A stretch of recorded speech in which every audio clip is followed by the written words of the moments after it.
E quais as alterações necessárias para a reestruturação do plano de carreira? Repito a pergunta. Quais são as distorções e contrariedades existentes na Lei 13.380/2010 e quais as alterações necessárias para a reestruturação do plano de carreira? Atenção para o tempo. Valendo. Bom, basicamente, a Lei 13.380, ela excluiu vários colegas, certo, da carreira. Tem vários colegas que hoje não têm uma carreira contemplada, e essa é uma das distorções que precisa ser negociada. Certo? A seguinte negociação é que nós temos hoje. A gente reconhece, o nosso plano de carreira é muito bom, em teoria. Certo? E por que eu digo em teoria? Por uma razão simples. Certo? Hoje, nós temos um plano de carreira que talvez não seja mais fácil, mais rápido de se atingir o topo da carreira. Porém, existe um detalhe importante. Eu vou exemplificar, basicamente, com uma categoria de assessor jurídico, mas pode serve para qualquer uma delas. Se hoje tu for o assessor jurídico número 225 na antiguidade, certo? Todo o plano de carreira para ti está morto, certo? Tu vai entrar e tu vai sair da carreira na classe R, porque não existe vaga lá em cima para ti, certo? Porque existe 220 vagas até a classe S, certo? E não existe mais, dali para baixo, tu passou do 225, tu não sobe mais, certo? Essa é uma distorção que precisa ser corrigida, certo? No nosso plano de carreira. Nós precisamos aumentar o número de vagas para que todos os colegas que estão entrando, e agora, através do PL 182, entraram mais colegas, e esses colegas vão ficar simplesmente tendo um plano de carreira maravilhoso, do qual eles nunca vão poder fazer uso. Certo? Porque, na verdade, o que acontece? Tem lugar para alguns ungidos lá em cima, tá? E não tem lugar para a grande massa das pessoas que estão entrando, é onde eles vão ficar. Certo? Todas as carreiras são assim. Certo? E o grande problema é exatamente esse. Tá? Então, nós temos que lidar com essa distorção que nós temos dentro da carreira, é exatamente a primeira que a gente tem que cuidar. Certo? Porque a gente tem que analisar o fato de que é muito bom ter um plano de carreira bom. Sim, é muito bom. Agora, até que ponto você pode usufruir desse plano de carreira? Certo? Um colega me perguntou outro dia se para ele seria vantagem ele trocar a nossa carreira por uma carreira, digamos, no Tribunal de Justiça. E eu falei para ele, olha, o nosso plano é melhor que o do Tribunal de Justiça, e o plano do Código de Salários não aprovado ainda no Tribunal de Justiça. Porém, tu tem que olhar, tu é o número 200 e tanto do agente administrativo. Certo? Hoje, na forma como está estruturada a carreira hoje, tu não vai chegar a nenhum lugar além de onde tu está. Certo? Então, o que acontece? Nós temos que, principalmente, nós temos que pensar no pessoal que está em extinção, nos colegas que estão em extinção, mas também temos que pensar em como fazer o nosso plano de carreira realmente valer. Porque hoje ele é muito bom em tese. Abre mão do resto do tempo? Sim. 1 minuto de réplica para Chapão. Valendo. Essa questão das promoções já existe desde maio, junto ao gabinete. Esse diagnóstico foi feito logo lá na edição da lei, de que havia um número pequeno, ou haveria a possibilidade de engessamento da carreira das classes intermediárias e final. Já está junto à comissão que altera, da qual a gente faz parte, o aumento de cargos nessas carreiras intermediária e final. E o que não se pode é misturar banana com laranja, né? No tocante a dizer que esses que estão entrando vão atrapalhar, vão se tornar nocivos aos que estão. Não, isso não existe, colega. Não confundam as pessoas, né? As carreiras, elas não estão engessadas ainda. Elas poderão vir a ficar engessadas, mas não estão ainda. Todas as pessoas essas pessoas que estão ingressando, para diminuir o número de trabalho entre os servidores, que é essa a questão. Tempo esgotado.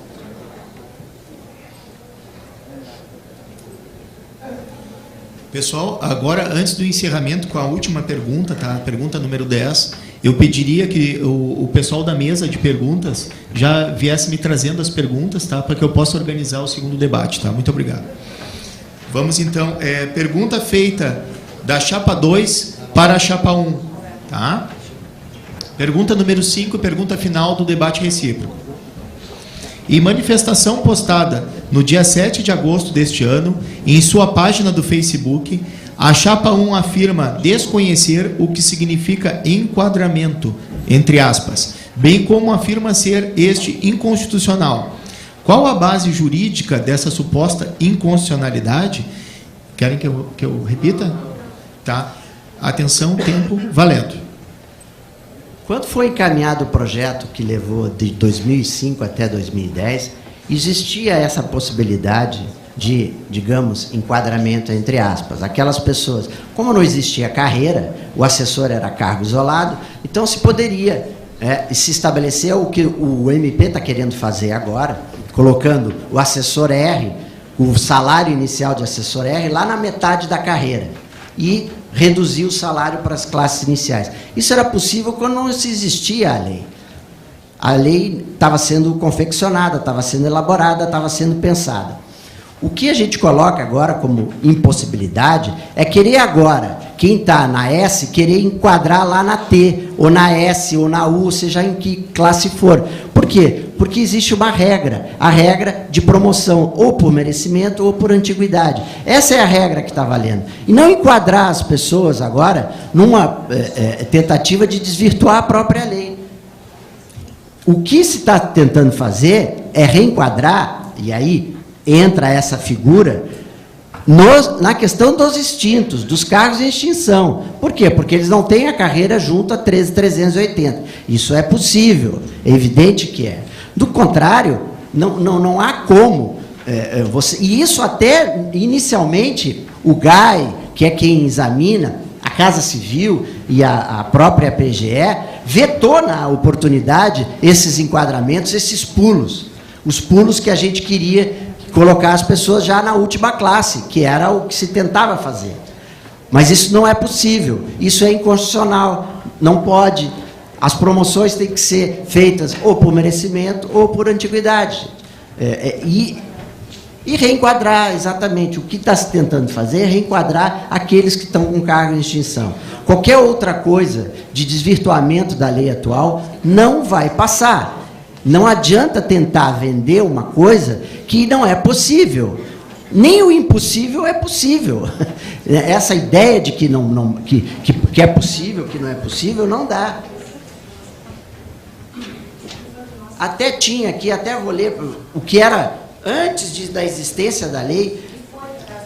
O que foi para a Casa Civil na época existia assim, ó: os servidores nomeados até a publicação da presente lei, providos na classe F e na classe G, ficam enquadrados na classe I.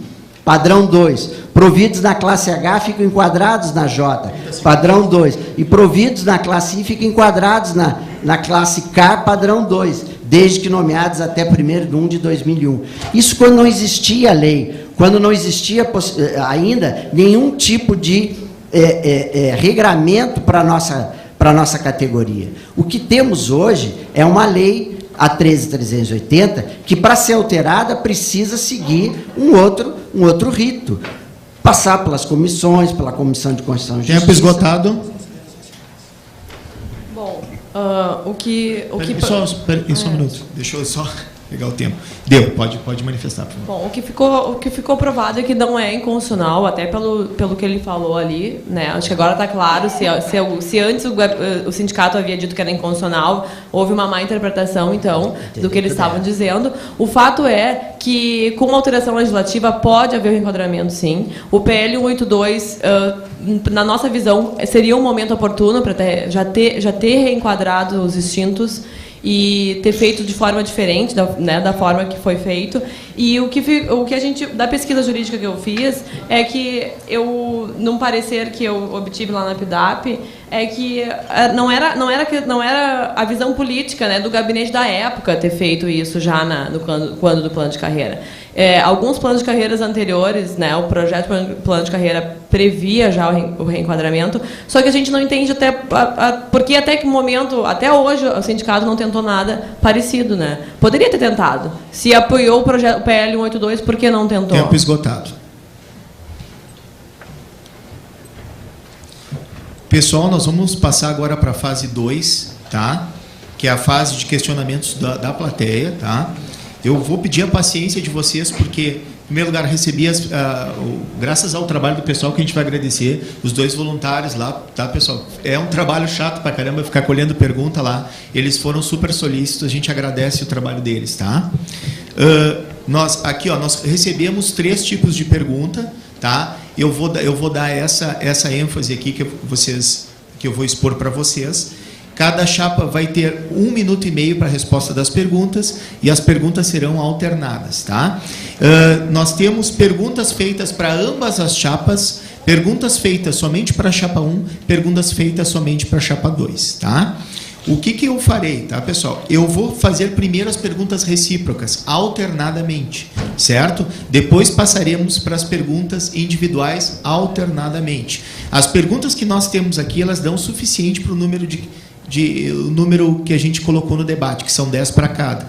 Então, está mais que suficiente, tá? Eu agradeço quem participou. Então, como o nosso sorteio, a primeira sorteada para responder a pergunta é a chapa 1, nós iniciaremos com a chapa 1, 1 minuto e meio para a resposta, tá? A pergunta é a seguinte... Desculpe, tá? É a letra dos colegas, se eu me confundir alguma coisa, me corrijam, tá? Não tem problema nenhum.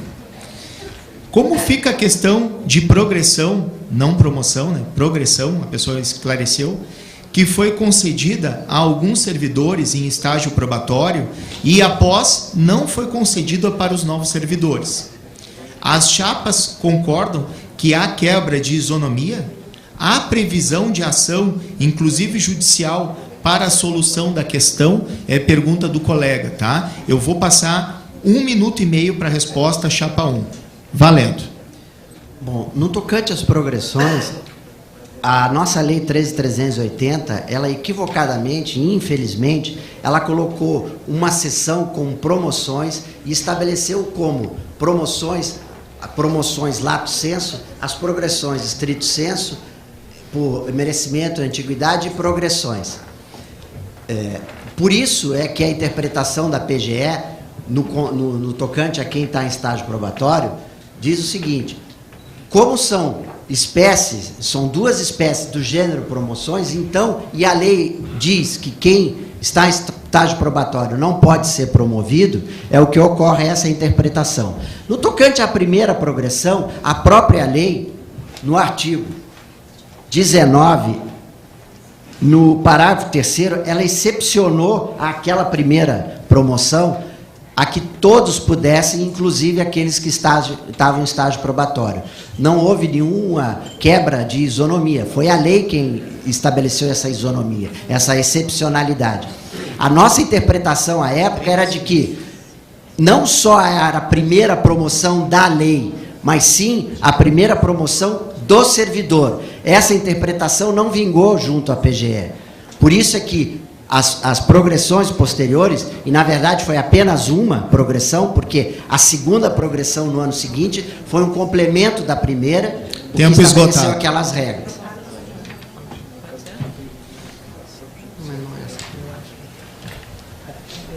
Essa pergunta foi feita também para a chapa 2, então eu refaço a pergunta, certo? Como fica a questão de progressão, não promoção, progressão, que foi concedida a alguns servidores em estágio probatório e após não foi concedido para os novos servidores? As chapas concordam que há quebra de isonomia? Há previsão de ação, inclusive judicial, para a solução da questão? Tempo 1 minuto e meio. Bom, que há quebra de isonomia, sem dúvida há quebra de isonomia. O que, com relação a propostas de ações, pensando com relação, como é uma interpretação do gabinete, dada a lei, na minha visão e na visão da chapa, que teria que ser feita uma mudança da interpretação feita no gabinete. Porque eu acho que ações correríamos o risco de quem ganhou perder. Porque se a gente levar a isonomia mesmo, pode ser que judicialmente se entenda, então, que ninguém deva ganhar, né? Em questão da função do estágio probatório. Mas eu acredito que se vai ser votado em assembleia e a gente querer, e a maioria dos colegas querer correr o risco, né? A gente poderia, sim, entrar com ações imediatamente. Abre mão do tempo?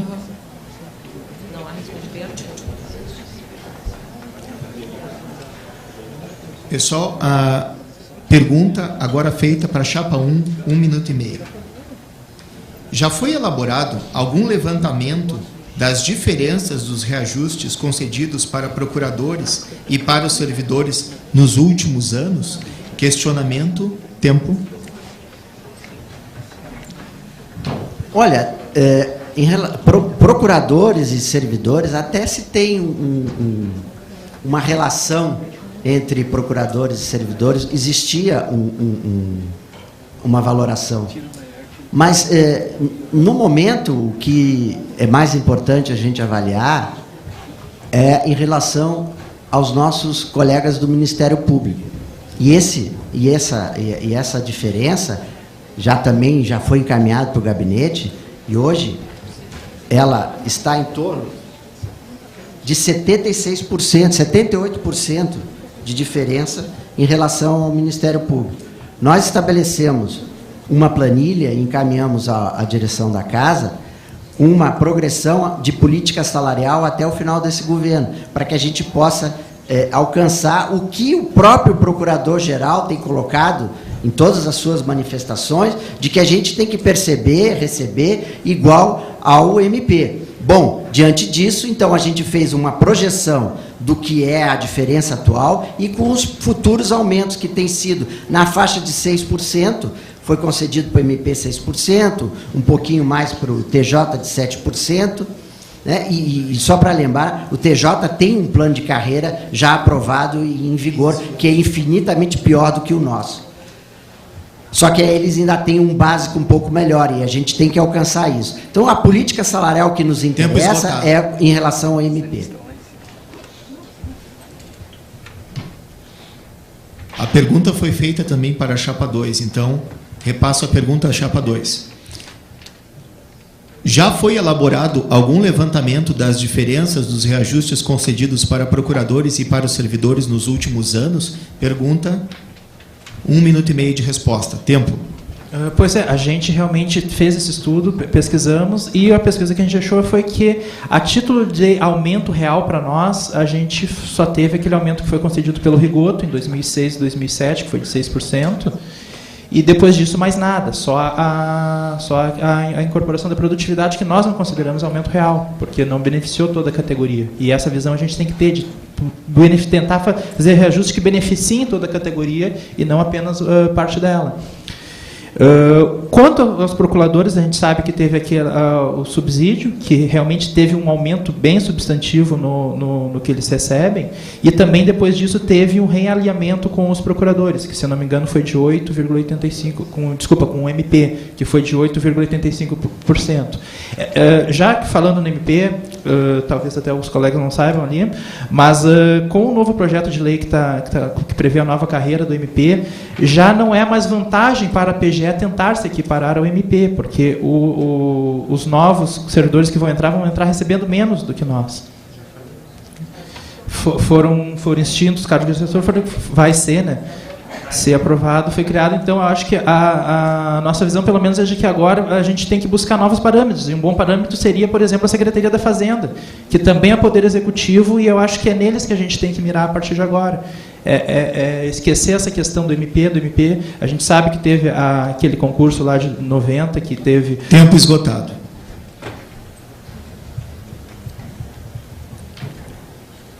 Começamos, então, com a próxima pergunta, 1 minuto e meio para a chapa 1. O ano de 2011 foi aberto com uma pretensão do sindicato de que fosse adotada 6 horas de carga horária. As chapas não acham absurda a pretensão, já que nem a 7 foi implantada e não prosperou? É a pergunta. Atenção para o tempo, 1 minuto e meio. Ok? Ok. Resposta. Bem, a gente estava assim trabalhando em conjunto com o Judiciário e o Ministério Público, né? Então, não dá para a gente sonhar, a gente tem que ser realista. No momento em que eles negociaram o salário e abriram mão disso, a gente tem que recuar.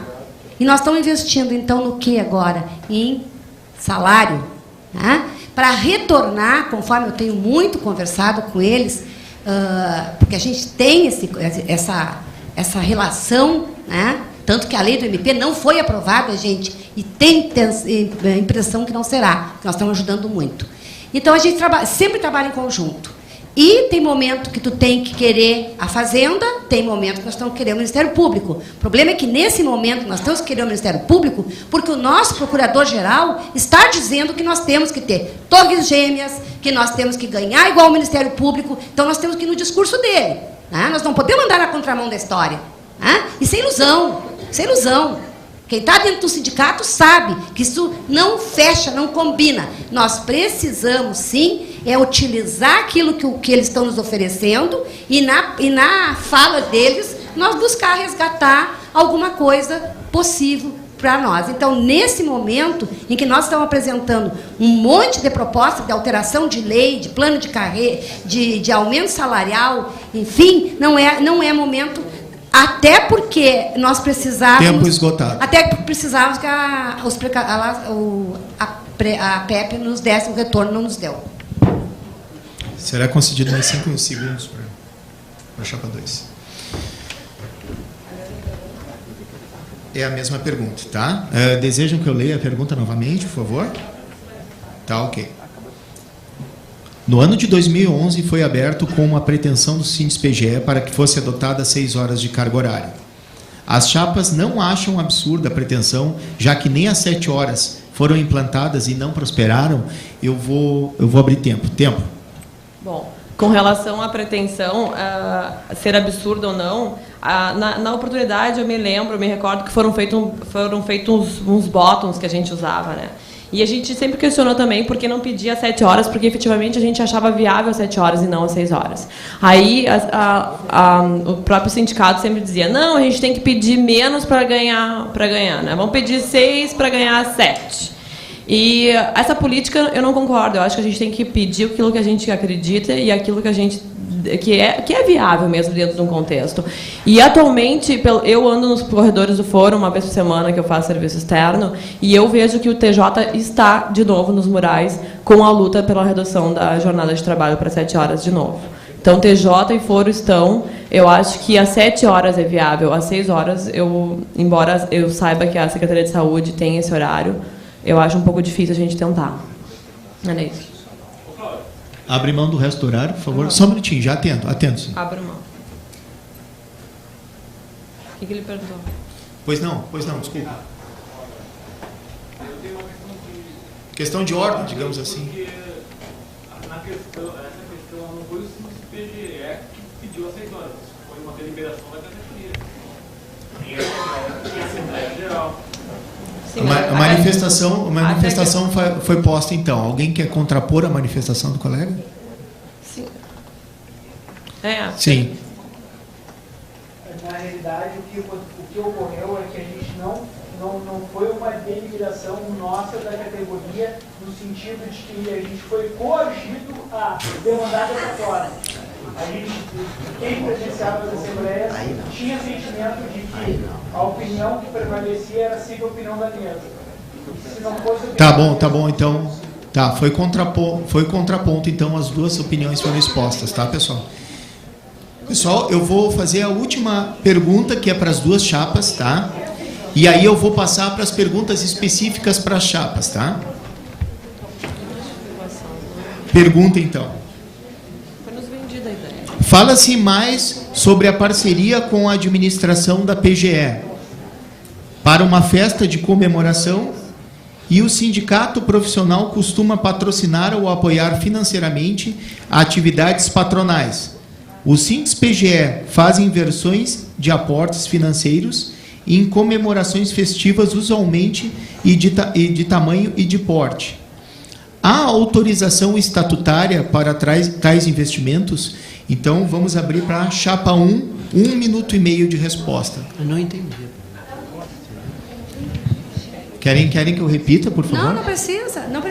Tá bom. Gente, por favor, não era dinheiro do Sindis-PGE. O Sindis-PGE faz a parceria porque nenhum órgão da administração indireta pode dar o dinheiro diretamente para a instituição.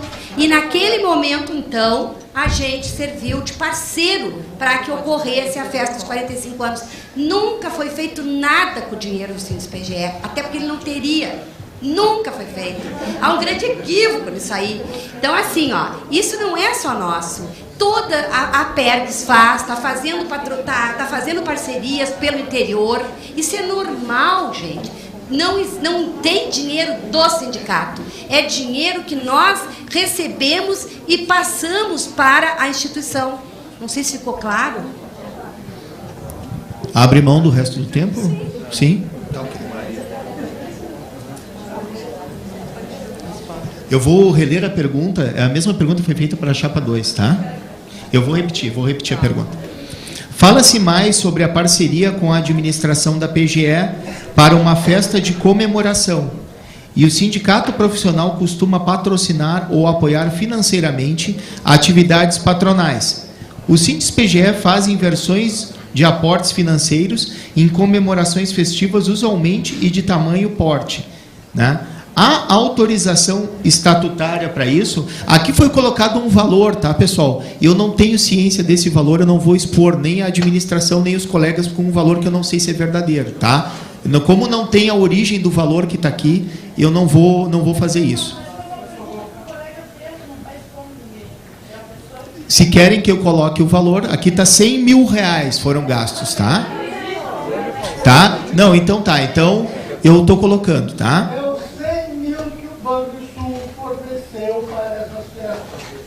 Tá bom, não. É a pessoa que está cutucando desse assunto, foi do sindicato e renunciou ao sindicato. Não, tá, pessoal, vamos evitar denúncias pessoais aqui, senão vai descambar. Não, tudo bem. Mas aqui, ó, vamos, tá? Vamos evitar. Alguém da chapa 2 quer contrapor? Não? Tá. Perfeito. Então vamos passar a pergunta à chapa 2, tá? Eu não sei, entenderam a pergunta? Eu acho que as coisas não ficaram muito claras aqui, eu acho. Não, pode.